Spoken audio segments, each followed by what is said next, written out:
Tumama yung kamay ko sa tuhod ko. Walang knee pads.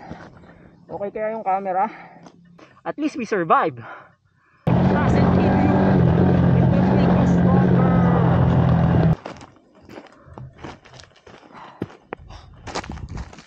Nag-lock ata yung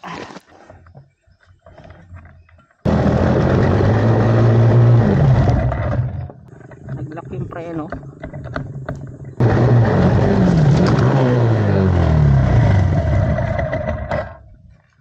Naway, okay ka pa, Mot-Mot? Na-record ba?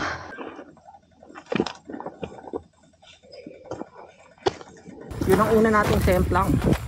Pero ang galing, oh. Walang nasira sa motor natin. Medyo pilay na ako.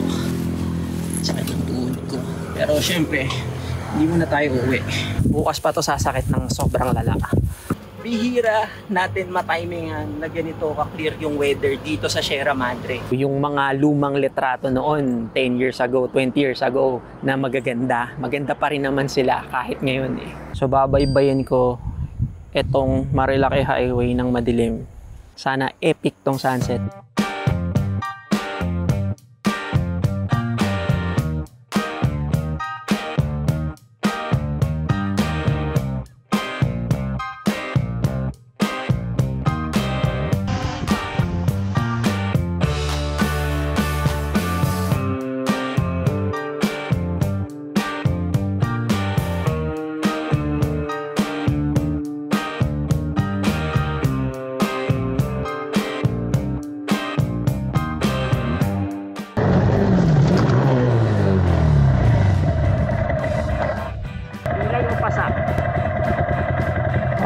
Look at that.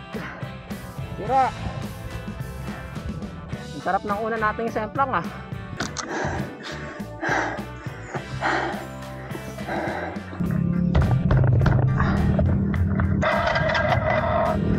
Okay ka pa, Mot-Mot?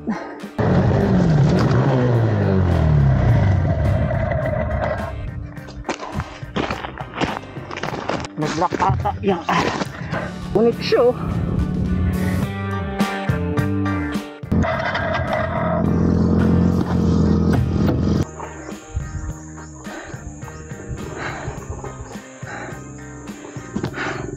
Buti na lang ito yung dala natin. Sira na yung favorite nating dilaw na jacket. Parang nag-lock yung preno. Lock pa.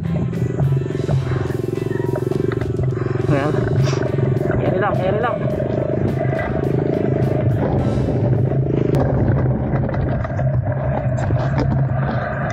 So yan ang una nating semplang.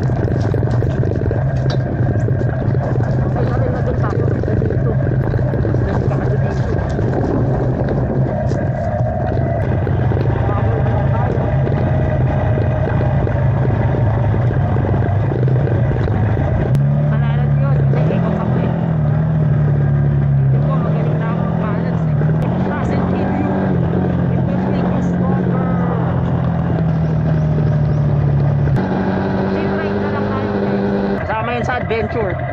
Buti na lang meron tayong mga tools. Yun ang una nating semplang. Ang saya. Masyado kasi ako naging kampante.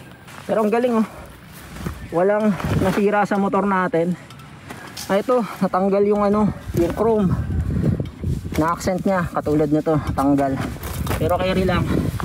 Sa preno, ayun, okay na ulit yung preno. Kanina na-bend siya eh.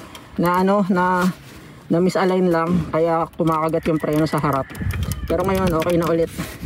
Ito yung tama, ito yung tama. Ayos, may battle scar na siya. Malakas yung semplang natin ha. Sana nakuha dun sa Insta360. Hindi ko alam kung nagre-record ako kanina eh. Pero sana nakuha, para may maipakita ako sa inyo.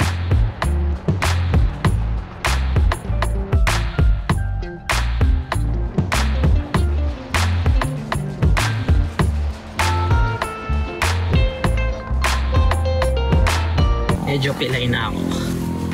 Sakit ng tuhod ko. Pero syempre, hindi muna tayo uuwi. Kasi sunset eh. Abangan muna natin yung sunset dito sa highest point dito sa Marilaki Highway. Yung motor natin okay pa rin naman siya. Malapit na lumubog yung araw. Magsiset up na muna ako. Kaya pa yan. Bukas pa to sasakit ng sobrang lala. Amtam ko rin yung kamay ko. Buti na lang sanay ako sumemplank. Alasin ko na 5, 7. Marami pa tayong oras para mag setup. Buti na lang maaga tayong dumating. Na ocular pa natin yung lugar. And ito yung best spot nya para kitang kita talaga yung lubog ng araw. So dito na ako magsiset up. Sakit ng tuhod ko pero kaya lang ang ganda, mukhang lulubog naman siya ng maganda. Ayos, magsiset up na muna ako guys. Bihira natin matimingan na ganito ka-clear yung weather dito sa Sierra Madre. Ang dala nating camera ay yung Fujifilm X-E1. Sobrang luma na netong camera na to. So syempre yung quality nito hindi kasing ganda ng quality ng mga bagong model na camera na labas ngayon. Kagaya ng XH2S na main camera natin na ginagamit. Nalobat yung drone natin pero nag-charge tayo dun sa ating drone.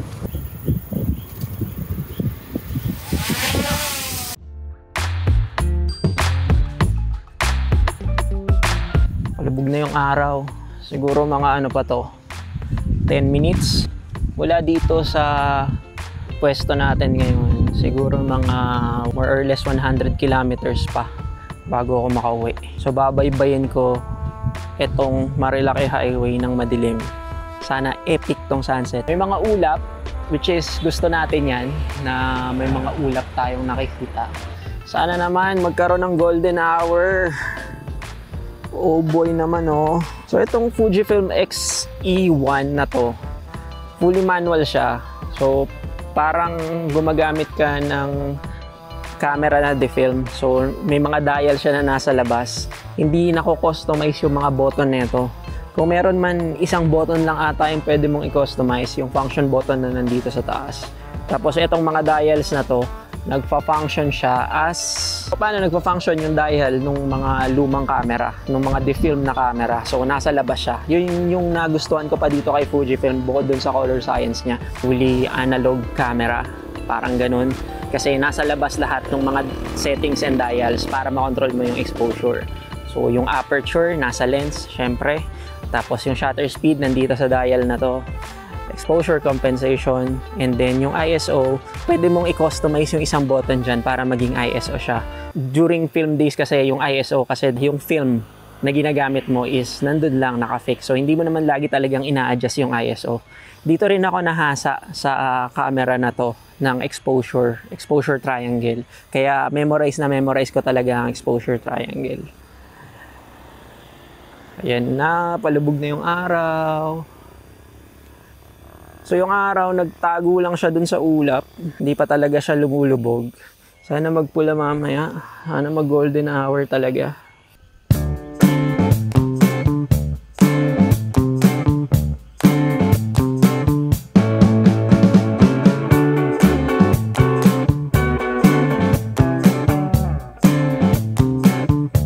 Lumubog na nga yung araw. Hinihintay na lang natin mag golden yung sky.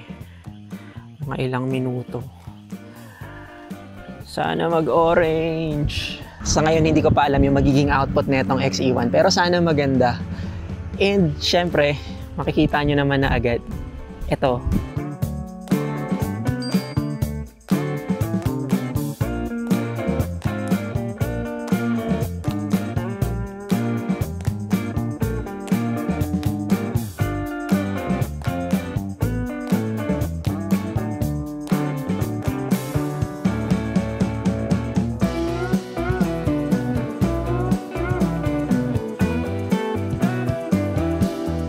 So anong masasabi nyo sa output niya? Pwede na ba? Siguro lagay nyo na lang sa comment section kung pwede na ba yung mga lumang camera. Kaya pa rin ba ng mga lumang camera na ganito makipagsabayan sa mga mas magagandang camera ngayon. Technically, hindi naman talaga siya makakasabay na kasi lumang-luma na yung specs niya. Pero pagdating sa output quality, kapag alam mo naman yung optimal settings nung kinukunan mo or nung environment na kinukunan mo, tapos alam mo rin iset yung camera, magagawa mo pa rin naman makakuha ng magandang images. Yung mga lumang litrato noon, 10 years ago, 20 years ago, na magaganda, maganda pa rin naman sila kahit ngayon eh.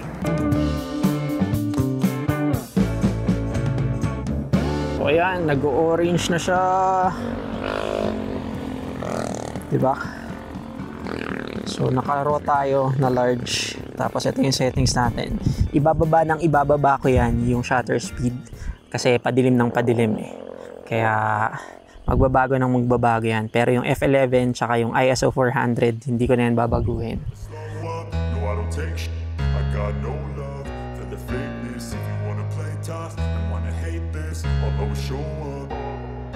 I don't ever slow up, no I don't take sh**.